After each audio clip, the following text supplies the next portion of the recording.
কি খবৰ সকলোৰে আশা ৰাখিছোঁ সকলো ভালে আছে আৰু আজি আপোনালোকৰ মাজলৈ লৈ আহিছোঁ বৰা চাউলৰ এটা নিমখীয়া পিঠা আৰু এই পিঠাটো চবেই জানে আৰু প্ৰত্যেকেই খাই খুবেই ভাল পায় ভাল নোপোৱা মানুহ ইয়াক মই আজিলৈকে গমেই মানে কোনো লগেই পোৱা নাই খুবেই ভাল পায় আৰু গৰমে গৰমে যিহেতু এই পিঠাটো খাই খুব বেছি ভাল লাগে আৰু আজি তাৰে কেইটামান বনাইছোঁ আচলতে ৰেচিপিটো দিয়া কাৰণটো প্ৰত্যেকে জানে যোনে জানে তেওঁলোকৰ পৰা নহয় কিন্তু কিছুমান শিকাৰু কিছুমান আছে তেওঁলোকৰ কাৰণে অকণমান আগবঢ়ালোঁ আৰু পিঠাটো কেনেকৈ বনাইছোঁ বলকচোন বাৰু ভিডিঅ'টোৰ মাজলৈ আগবাঢ়ি যাওঁ এয়া মই শুকাই ৰখা বৰা চাউল লৈছোঁ মানে দুহাটা লৈছোঁ আচলতে মই পিঠা আগতেই খুন্দিছিলোঁ বৰা চাউলো খুন্দি থৈছোঁ ভাত খোৱা চাউলো খুন্দিছোঁ যোৱাকালিও এটা ভিডিঅ' দিছোঁ আপোনালোকৰ মাজলৈ আৰু তাৰপৰা এয়া দিছোঁ অকণমান নিমখ দিছোঁ আৰু এইটো পিঠাত কিন্তু মই আচলতে চ'ডা খাৰ কোনো পিঠাতে মই ব্যৱহাৰ নকৰোঁ বা বেকিঙো ইউজ নকৰোঁ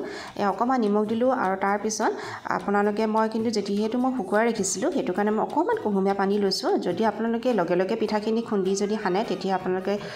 ঠাণ্ডা পানী দি খচিব পাৰে মই যিহেতু ৰ'দত শুকুৱাইছোঁ 3-4 দিনমান সেইটো কাৰণে অকণমান পানী দি মানে খচি আছোঁ আটা মৰা নিচিনা আৰু আচলতে বৰ পিঠাটো টান হ'লেও খাবলৈ বেয়া লাগে আৰু বৰ বেছি কোমল ঢিলা হ'লেও আকৌ কি হয় চেপটো দিবলৈ সি ভাঙি যায় সেইকাৰণে অলপ অলপ দি পিঠাখিনি সানি লৈছোঁ আৰু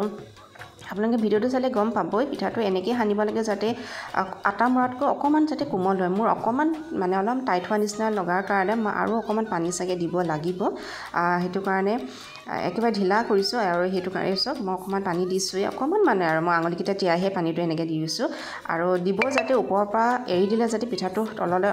দীঘল হৈ আহে সেনেকুৱা হিচাপত আপোনালোকে পিঠাটো ৰাখিব এয়া মই আপোনালোকৰ ওপৰলৈ উঠাই দিছোঁ এয়া মই কিমান ঢিলাকৈ ৰাখিছোঁ এনেকৈ যে দীঘলকৈ আহিছে এইটো হিচাপত পিঠাটো ৰাখিছোঁ আৰু তাৰপিছত এখন কাঁহীলৈ পিঠাখিনি এনেকৈ গোল গোলকৈ বনাই লৈছোঁ যিহেতু পিঠাটো মানে হাতেৰে চেপ দি তেলত দিলে পিঠাটো তেলখিনি বেছি সোনকালে গৰম হৈ যায় সেইকাৰণে পাৰিলে আগতীয়াকৈ এনেকৈ চেপ কেইটামান দি লৈ এনেকৈ ৰাখি ল'লে ভাল প্লেটত এনেকৈ পটাপট ৰাখি লৈ লৈছোঁ এইফালে এয়া মই মানে বনাওঁ পিঠাটো আৰু আচলতে মই চাহৰ কাৰণেহে বনাইছোঁ কেইটামান বনাই লৈছোঁ আৰু তেল গৰম হৈছোঁ আপোনালোকে তেল যিকোনো তেল দিব পাৰে মিঠাতেল ৰিফাইন তেল মই কোনো এনেকুৱা পিঠাবোৰ বেছিভাগ মিঠাতেলতে বনোৱা হয় আৰু পিঠাটো দিলে মানে ইমান ধুনীয়াকৈ ফুলি আহে সেইকাৰণে আপোনালোকে কোনো চিন্তাই কৰিব নালাগে যে বেকিং পাউডাৰ নিদিলে কিবা হ'ব নেকি আৰু যদি আপোনালোকে দিব বিচাৰে তেতিয়া কিন্তু দিব পাৰে দেই মই সেইটো বুলি নকওঁ কিন্তু মই নিদিয়াকৈ বনাওঁ প্ৰায়ভাগ আৰু কৈও আজিকালি বেকিং পাউডাৰ সৰু ল'ৰা ছোৱালীক দিব নালাগে আৰু আমাৰ মানে ইহঁতকেইটাই এইটো পিঠা খাই খুব বেছি ভাল পায় গৰমে গৰমে পিঠাটোকে সঁচাকৈ খুব বেছি ভাল লাগে আৰু ইয়াত চব মই আপোনালোকৰ কথাও পাতি থাকিলোঁ আৰু পিঠাও মোৰ ৰেডি হৈ গৈছে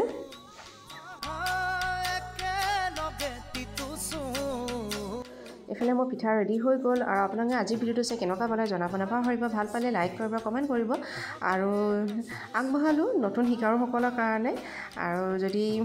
কোনোবা নতুনকৈ আহিছে মোৰ চেনেলটো তো প্লিজ মোৰ চেনেলটো ছাবস্ক্ৰাইব কৰিব তো আজিলৈ ৰাখিছোঁ বাই বাই